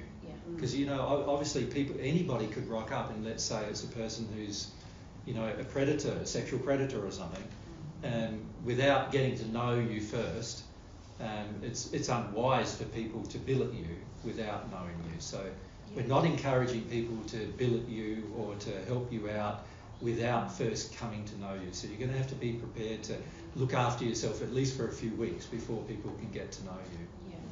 And also be prepared that you will receive very direct, very personal feedback. And if you display an attitude that is not a desire to serve and is not humble, you will be asked to leave. As soon as that's displayed, you're usually given the opportunity to work on that issue and come back. So there's some people who have come for 3 months and they've spent, you know, 10 days over 5 minutes a day with us. Over that 3 months, because they got the feedback, they were very angry. No, off you go now. It's not our responsibility to fix your sin. It's your responsibility. And then they come back a day or a week later, no, back home again. and they did that for the whole 3 months and then went home. Obviously they feel quite disappointed, but that's what we do. And you've got to be really prepared to be humble about it. And the important distinction is, in this environment, Jesus and I are attempting to teach you, so we spend a lot of time kind of giving you information, principles, whereas in God's Way, the purpose is to come together to get something done. So it's not all about you getting taught, but you will get feedback if you're working against the goals of the organisation or the principles that we teach. But we've made it very clear to the directors that it's not their responsibility to get you to be more loving. Yes. This is where your choice and your decisions come into play. How am I going to be Am I going to be humble? Do I want to love? And so there's no nursing. There's no nursing. There's no mummies. Mummies get sent home. Mummies get sent home. People who want to mummy others, nurse others. Yeah. No, there's none of that. None of the directors will do that with you. Yeah. Now, some people find that really beneficial because it's an opportunity to really not just sit passively, but to actively engage in something and see where they're missing the mark or hitting the mark. So, Now, sometimes some of the managers are like 12-year-olds. Yep. As well. We have one manager. We have one 12. manager who's 12. So if you're 50 and the 12-year-old's telling you what to do, a lot of you are going to find that pretty hard. So you're going to have to be humble enough to do that. A lot of these ones who are 12-year-olds, we feel, are in a better space than most 7-year-olds. That's why they're the manager. So it doesn't matter what age they are. If we feel they're in a better condition and they understand things, to understand the principles of truth better, they're allowed to be a manager. And so a lot of times people find that very challenging. A lot of the managers are women. Some people find that very challenging, especially because they're directing heavy machinery or they do a lot of stuff. And a lot of them will know far more than many of you will know, even if you've been in heavy machinery for years. They'll know more. Yeah. And people are not used to that. Every piece of responsibility given in the organisation is based on sincerity, desire to love and desire to serve, and people who have those things seek knowledge and seek to do the job well in whatever field that job is. So there's a lot of work we're doing in the environment, but also there's a lot of administration that has to happen to meet government requirements of a non-profit and to do the accounting, but also there's a lot that we want to share about what's been happening in the organisation for, how many years now? When it was 2014? It was 17. A number of years. There's a lot of data about befores and afters even, just sharing that, and we haven't had the chance to do a lot of that good sharing because there's just a very small team of sincere people who are working on just the day-to-days. The part of the issue we face is Mary and I have been teaching on the average 1 to 2 days a week all through the last 7 years as well, and none of that material has found its way up online or anything like that. I think there's some bootleg recordings out there somewhere on Spotify, I think. But the reason why that is because we just do not have the time to teach people at the same time as to edit material. And one of the things we've tried to do with our new recording equipment, which we haven't got here, but is to make it easier for us to get material out faster. But to be frank, it's pretty hard to do everything. And we're not going to be able to do everything. So after we do this trip, for example, we'll have recordings of most of the trip except for the 2 Chapel Hill events. But we have good recordings of the others. Hopefully next week we'll have a good recording, depending on whether we get our equipment out of customs. But, even then, that I do about a day to a day and a half's editing to get the recordings good enough that I feel that they are going to be good enough for the long term. And I do that while we're travelling. So there's a lot of work going on to try to share truth with you, and a lot of people don't understand how much work is going on, obviously, because all you see is the public side of it, but there's a lot going on behind the scenes. And Jesus in particular has a very lot of respect for the material that we share. So I know a lot of you are like, oh yeah, just a rando recording is fine. But actually, if you really value what the importance of what we're sharing, you want it to be able to be easily understood by others and comfortable to listen to. Yeah. There's nothing worse than in a recording you're listening to things and then there's all this background noise that's annoying, and I don't mind if it's birds or nature, but pretty much anything else, it just interrupts your experience, and so you don't get to concentrate or feel about the experience. And it also makes it harder later when we want to transcribe that material into text. If the recording's not very good, then of course there's a lot more words you've got to fix and so it just makes everything take longer. So one of the reasons why I'm pretty fussy with our recordings is I'm thinking about not only now but in the future, when people actually want to, or we have the manpower to transfer a lot of this material onto Instatext, that it's actually doable, that there's not a lot of words that are masked or missed, and the trouble with the recording like we've got from these events is that many times you're talking while we're talking, and there's a lot, and so it's very, very hard for a person transcribing to know what you were saying or what we were saying, and most of the AI that does all this kind of stuff as well won't know either, and so you end up with a lot of errors in it, and that's what we're trying to avoid, because it's the errors that create problems.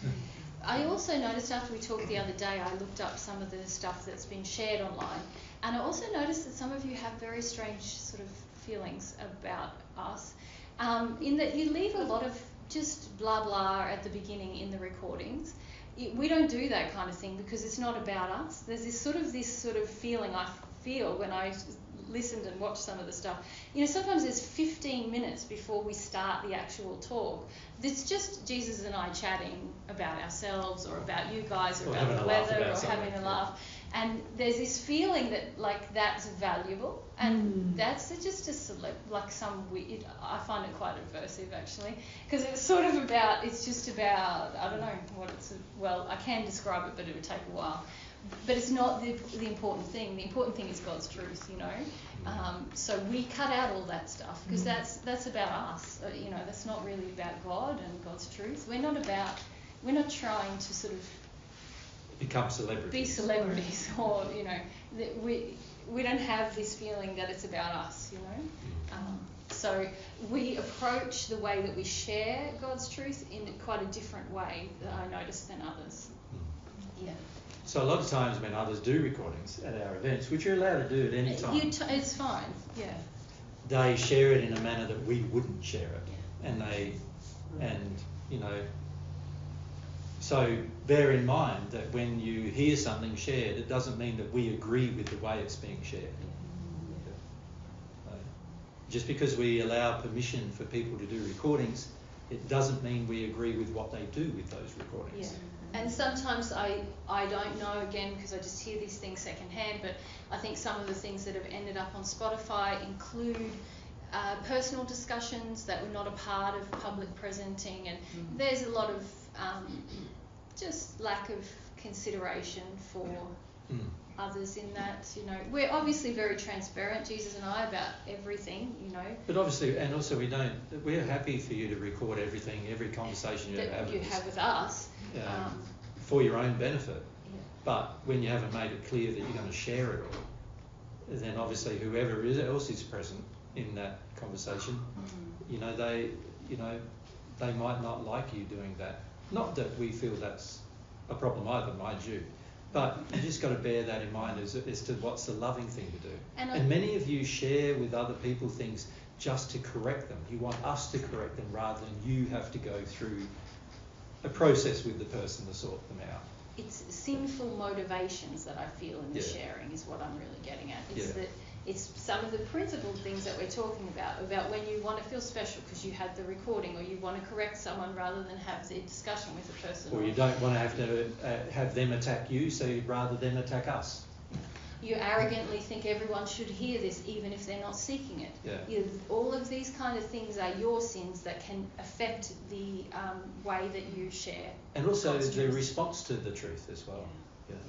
Because quite often in events we're dealing with people's bad experiences from how other people who have heard divine truth are interacting with those people. And quite often we're the ones who bear the brunt of those bad experiences because people think we approve of them, and we don't. As you can see from probably this event, I don't approve of very much of your behaviour, even though I love you. I don't approve of very much of your behaviour, and God doesn't either, by the way. And just because we have you at an event, it doesn't mean we approve of everything you do.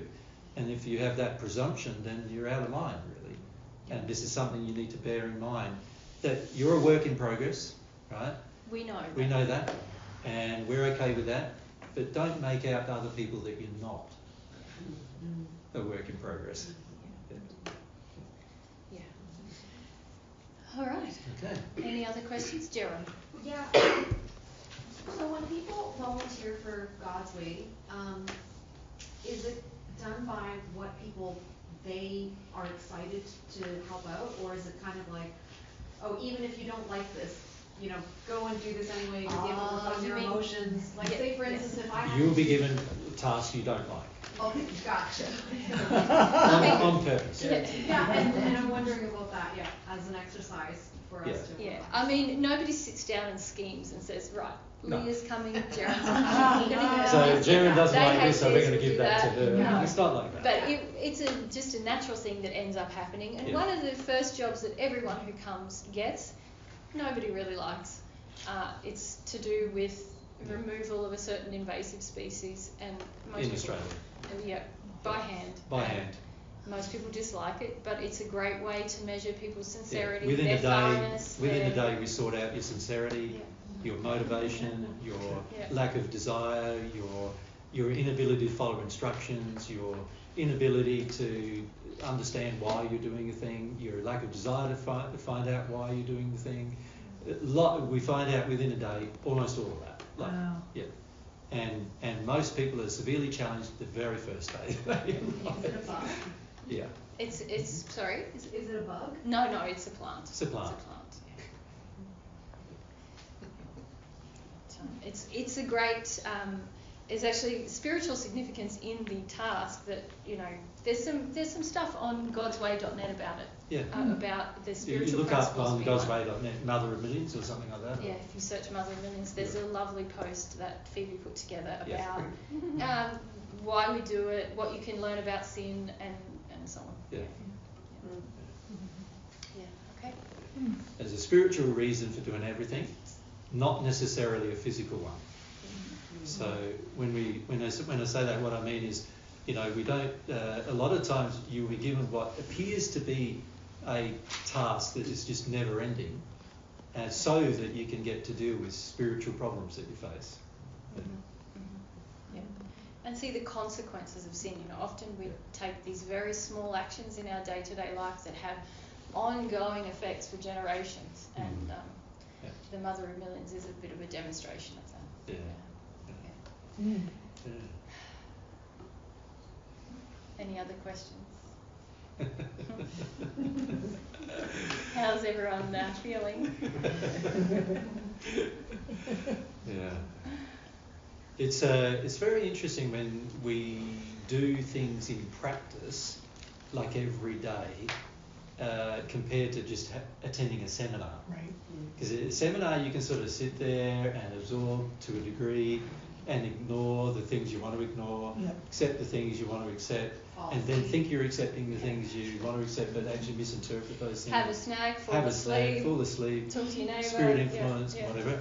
And you can do all of that and nobody says anything to you about it, right? When you come to a humility and practice day, you'll be said everything about everything. And you So don't have the different. option to be passive, you know, there's something to do. Yeah. And there's no option to, you know, just sit there and moan about it either, because you get sent home if you do that. It's like, and what it does is it helps illustrate very rapidly to yourself what your condition is, which is the purpose. And we don't do it to harm people, but we do it to help people come to knowledge about their sin as quickly as possible. And the directors don't have the feeling that it's their responsibility to even do that. They just say, you're not following my instructions, go home. And you've then got to work out, well, why weren't you following the instructions? And why did they send you home for not following the instructions? And, you know, why didn't they just educate you a bit more about the instructions? And you've got to work out all of those things, like, for yourself. Because really, to get anything done on earth, if we actually want to get something done on earth, it requires a bunch of people who want to love and be humble and be truthful all the time. And they want to do it themselves. And so we're trying to build an organisation that is populated with people like that. And so we can't waste time kind of trying to encourage you into that, because then you're not going to develop that sincerity in yourself anyway. So, yeah. And we must say the purpose of the organisation isn't to create some kind of community living space or anything like that. The purpose of the organisation is to have a location in the world where we can present God's truth and then people can see it in practice. Yeah. So it's an education centre. It's a learning centre. It's not like you're coming to live there. You're No. coming to learn and then go live it in your life. That's right. We want people to live in their own lives using the principle that they've learned, that they've developed, you know, through the practice, you know. So you should be able to come and learn a set of skills, practical, spiritual and emotional. And then take them home to where you live and then do that for the next year and see how it goes. You know, that's the purpose. It's because we don't want you to live, we want you to be a part of the world, right? But separate to the world in the sense of separate to the sin of the world. Because that's what the world needs. If the world is going to change, it needs people everywhere, individuals initially, making changes in their life, being open, being loving, being truthful, dealing with their sin, and that's truly inspiring for other people. Yeah. So currently, with all that property, there's only one person that lives on the property, and that one person is called a caretaker of one property, and that's it. There's no other people. Even the directors don't live on these properties, right? Now, in the future, they may, once we get the resources together and so forth, they may, but the purpose of them being there is not so they can live in a community living space. Gotcha. It's because they are dedicated towards sharing education with the world, and they need to be close to the centre in order to do that. So they can sort of don't have to maintain their own property, they can just live and do in that one location. And a lot of them have actually paid for the properties. So they've gifted the money to buy the properties from their own funds. And then eventually they don't even live on it after that. And eventually they may live on it. It depends on the condition of the individuals and also how much resources we get to actually end up with, like having the people who are educating living on the property. But so in the long run, the people living on these properties will be mostly people who are educating others. Does that make sense? Mm-hmm. So it won't, and some of the others that might live on the property might be people who grow the food or who like build the building or something like that, you know. But we're not interested in creating like a lot of spiritual groups are, like a community living centre where everybody who wants to avoid the world comes to live in that little centre. It's not for that purpose. No. If you're going to love, you're going to love the world. Yeah. Whether it loves you or not. Yeah. I also heard there's no air conditioning. Air conditioning is not, even though Australia is so hot, it's not a big thing. Not like here in the US anywhere. Here, we do have an air conditioner in the place where we currently we meet. We have it where the tech is, and where we meet is in our home. We had to put an air conditioner because the bodies were making the place so hot that nobody could concentrate anymore. So we put an air conditioner in where we meet, which is near in my home at the moment is where we meet. We have a space about half of this space, and we squeeze people on the floor and everything. You would have seen some pictures maybe. And we squeeze them all in, and because it's so, middle of summer in Australia, 40 degrees centigrade, so 110 degrees outside, obviously with all those bodies in one place need a bit of cooling. But I mean, we really did it for the tech though, didn't we? Like most people in Australia are pretty used to being our hot, region, used to being hot, you know. Yeah. But you and like 110 hot for you, yeah. So how many managers are there and about how many people, I guess it would vary, are there working? There's 3 directors. And then we've got 2, maybe 3 other managers. 3 members. Yeah. In addition to that. But I mean, the people when you're out working, like you have a task sometimes it's up to 30 people. Gotcha. But there's the maximum of managers would probably be about 6. I don't know. Sometimes we're managers. It just 6 to 8. But the people who are full time, if you like, is Jesus, myself, and the 3 directors. Yeah. There's a couple of others who are very engaged, but that's about it. Not full time. No, and then on a weekly basis, when Jesus and I are home, there's about 30 people that come 1 day a week. But when we're not home, because of their lack of sincerity, there's usually only 6 to 8 or 10 of them. So we're here, yeah. Because obviously when we're there, often there's teaching moments and teaching afternoons and stuff, and so people come for that reason. Yeah. So it's really a skeleton crew who's dedicated at the moment. Yeah. Did I hear that correctly? So now that you're travelling, there are less people coming to volunteer? Correct. Yes. People are fundamentally selfish. They come to get help, not to give. Which is we're really trying to work against that in God's way. Yeah. The ones who are not fundamentally selfish are members of the organisation. Or volunteer, like... well, no, the ones who are volunteers we still feel there's some selfishness there. Otherwise they'd be members. There's only a total of 8 members? Total? Something like that. Yeah. We sort of have 3 tiers in God's way, actually, where we have members, and then we have people who are sort of designated volunteers. So who are progressing towards being a member? They're progressing towards being a member, and then we have participants. So the 30 or so people who come are just participants. Yeah. So I get a bit confused who's a volunteer and who's a member now, but you know, there's a... Yeah. And the reason why we've done it that way is the members are able to vote as to the direction of the organisation. So we need them to be in a space where they actually are not selfish. Because otherwise what would happen is they'd selfishly vote for selfish things, and that would distort the direction of the organisation. Makes sense? Yeah. So anybody who we feel is selfishly motivated can't be a member. We would in the end like thousands of members. Of course. Yeah, it'd be great.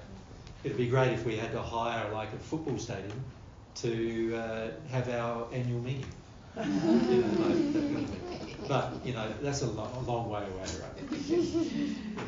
But it's exponential too. You know, the more it's not just linear; it's exponential. The more sincere people there are, the more that they impact on people who are developing sincerity and so on. So a lot of people who are currently participants come because they can feel the benefit of the days, even though they know they're not ready to be a member or a volunteer even yet. They come because they realise, it's benefiting not only themselves but also benefiting a project. You know? But it's sad that when Mary and I are away, those people don't come. So or they come less. Or they come less. That's an indication of their lack of sincerity in lots of different ways. Yeah. The person who's passionate about doing things God's way is passionate about it 24/7, not 7-1. You know, like 7 hours on one day. You know, but they're passionate 24 hours on 7 days of the week. So you know, we observe a lot of behaviour, and sometimes make comments about that behaviour, but definitely do not accept as members people who we feel are going to engage that behaviour. So we might not correct you or anything, we just let you still come and do your work, but at the end of the day, you're not going to be a member until you sort yourself out spiritually. But it's open to anybody. Doesn't matter what age. As we said, there's one member who's 12. I think he's a volunteer. Oh, he's a volunteer, sorry now. Yeah. Okay. Yeah. There you go. Thank you.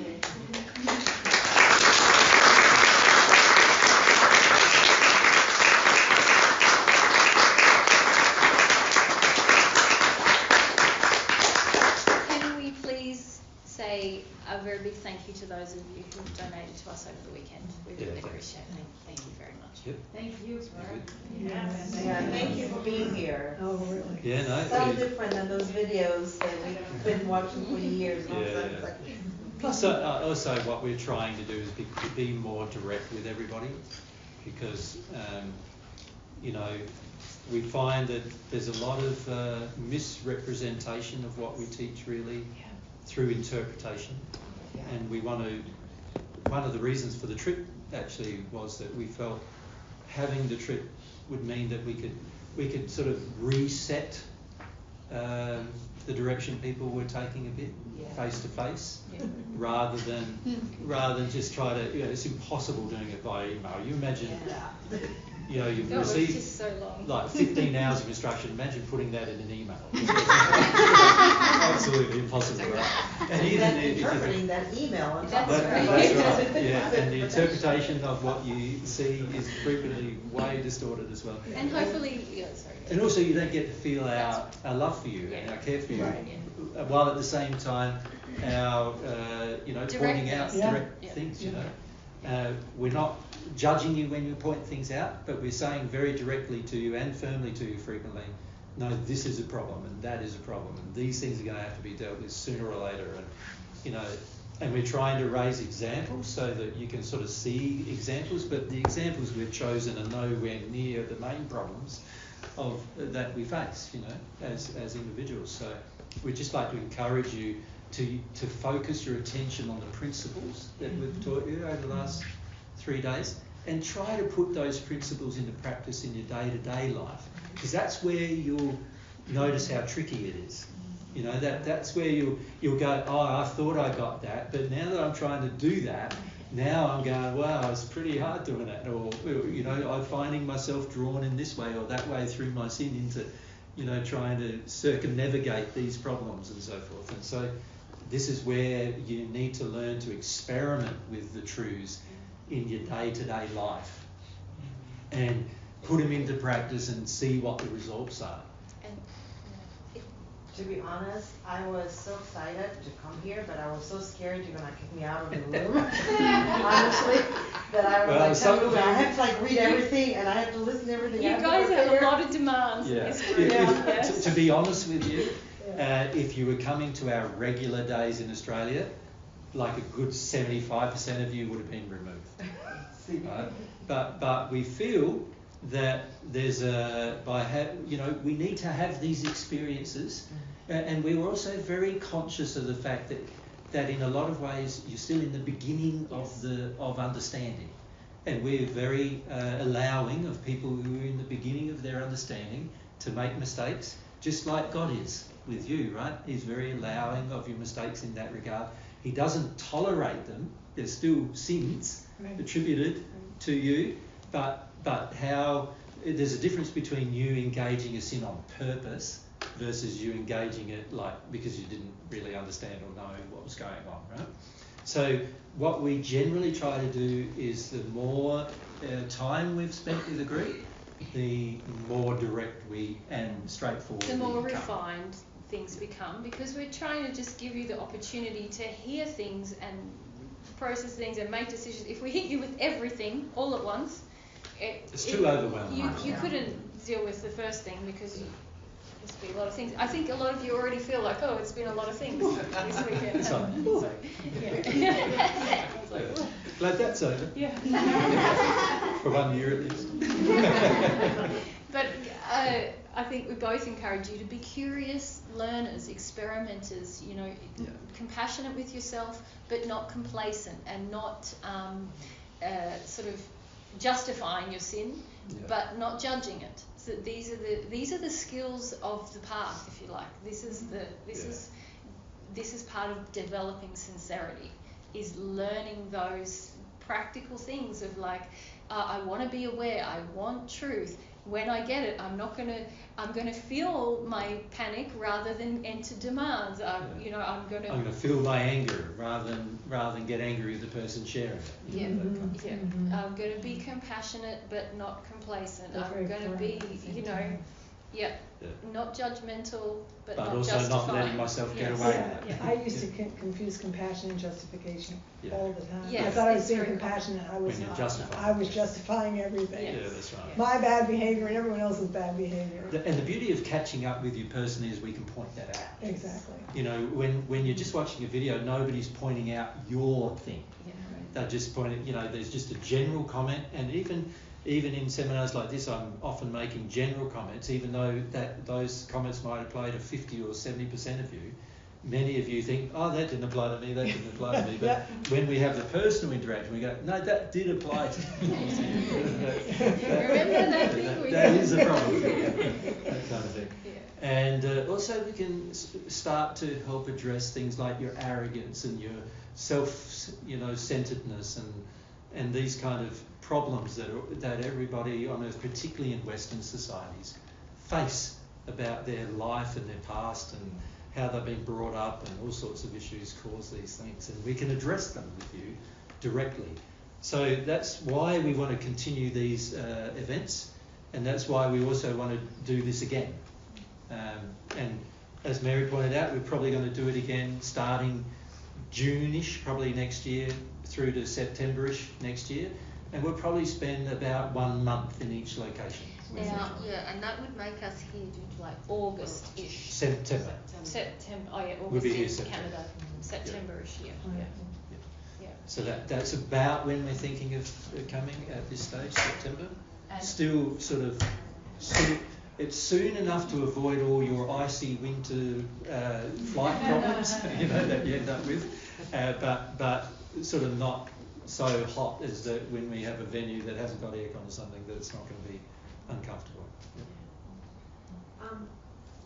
I guess like when you were talking about how, because we're new to this, and so you understand, because if you were to point out every single thing, we would be like, oh my God. Yeah. Because we were having this discussion, myself with other people, where I said, yeah, the more you get into divine truth, the more that you hear about feedback, that is that feeling, is this overwhelm, is like, and it makes me, it reminds me of that, some quote in the Bible where, I think it was around Noah's time before the flood, and it was describing what humanity was like in their soul condition, where every single thought and feeling was evil. Yeah. And at first, when I first read that, before discovering divine truth, I was like, oh my gosh, it must have been terrible. And then now that I'm learning about divine truth and divine love, I'm like, no, that's us right now, isn't it? Yeah, most people don't understand their addictions are evil. Right. Yeah. That fear really is evil. Mm-hmm. Yeah. Living in fear. So, there's a lot that we can say about those things, but, hopefully over the coming years, as you make progress, you'll be more desirous of more information, and then as you are, you'll find that information will be, oh wow, oh I didn't understand that before, and it'll help a lot. And this is what the group in Australia has found. You reach a point in your progress where you love feedback. You're just like hungry for it, because you know how much it speeds everything up. And you're grateful for it. Not only that, but you can actually hear what's being said in a group and know which bit applies to you. Yeah. So most people hear what's said in a group and think, that doesn't apply to me, that didn't apply to me. And sometimes for example, I see people applying it to them, I'm like, no. But, you think about the sin issues. If you think about it, the principles apply to every single sin you have. But see, the average person, they hear the principles and they go, oh, that I didn't understand that, I didn't really get that, and then they want to ask the individual question. And I go, well, why are you asking the individual question? It's because you don't understand the principle and how that applies to your individual question. So that means I need to teach the principles more, not spend all this time on your personal issue, but actually teach the principle more, because if you get the principle in your heart, you go, this is like teaching a man to fish versus just giving a fish, in the sense that now I understand every little area of my life, I can apply these principles and it will work. It'll work every time. And this is where you want to get to have that much confidence that the principles of God's truth, God's way, are going to work in your life every time. Every time. You just need to follow the same principles. So an example of that is, I need to work out where my corrupt faith is. I need to work out where I don't want to love. I need to work out what my version of love is compared to, God's version of love. I need to want the truth, get to the stage where I desire it. What is the truth? I need to find it, discover it. I need to want it. And then I want to be humble enough to be able to do all of that and feel while I do it, and go through the feelings while I do it. Now, if you can do that in your day-to-day life, you will make huge changes in your life within a year. Your whole life can look different within a year. When I started doing this in this life, within 1 year, my whole life looked different. With the family, with the friends, with the acquaintances, with the job, with the work, with the housing, with everything. It all looked different because I realised I needed to make some substantial changes to reverse the direction of my sin, right? And this is what will happen to you. If you engage the principles, you'll see it apply everywhere. And that's what I'd like to encourage you to do. And so I feel if you can do that, then you'll, instead of looking back 10 years and going, oh, I've barely changed, you'll look back 1 year and say, my life's like I can barely keep up with my own life now. You know what I mean? Like in terms of the change. And that's how it can be for a while. But it also means that the changes that will bring you more understanding, more knowledge, more awareness of yourself, more awareness of others, more happiness in your day-to-day life. You'll stop engaging people who bring you so much misery in your life, and you'll deal with your addictions as to why you needed them before. And there's so many things that you will change. And if you've got children, your relationship with them will change as well. And you'll see the benefits if you put it into practice. But if you don't, 10 years' time, you'll be looking back and going, I've spent 10 years listening to this, and what's the use? There's no change in my life, you know. What's the use? And oftentimes people look back and go 10 years later and go, wow, I haven't made many changes in the last 10 years. And then they go, well, what's the benefit of knowing truth? Then I might as well leave it behind, rather than seeing actually it's because they haven't applied much of it. Right. Yeah. You apply God's truth, your life's going to be better every time. Be better every time. Now, when I say better, I'm not going to measure better the same way that the world measures better. Right. You won't necessarily have more friends, but you will have better friends. You won't necessarily have more family, you'll have a better family. You know, you won't necessarily have like more money, you'll have ethical money. You know, in your life and so forth. So from God's perspective, it's going to be better. And also, you get to the point where you feel that it's better too. So that's what I'd like to probably end on. That encouragement that you consider that God loves you. He wants to make your life better. His laws are going to make your life better. He loves you. He's not going to make rules for you like a government or institutions make rules. You know, they're often there to control you and pull you down and make your life worse. Well, he's not going to do that. All of his laws and principles are to make your life better. And if we can come to trust God that much, that we believe that his laws and his having his love will make our life better, then you'll definitely have the benefits of that in your day-to-day life.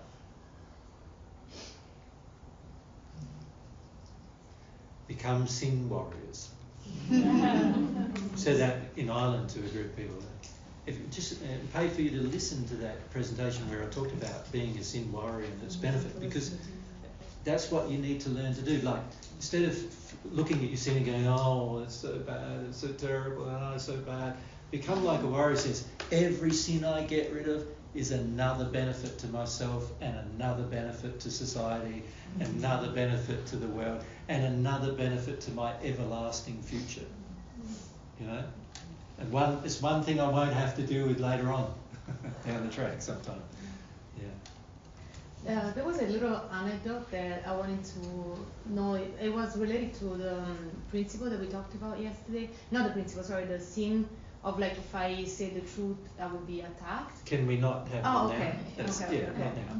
I just want to leave you with this sort of to be inspired, to understand that God cares about you enough to make your life better if you apply his principles. his love and his truth will make your life better. And if you can leave inspired to do that, that'd be fantastic. Yeah. But we're going to finish there.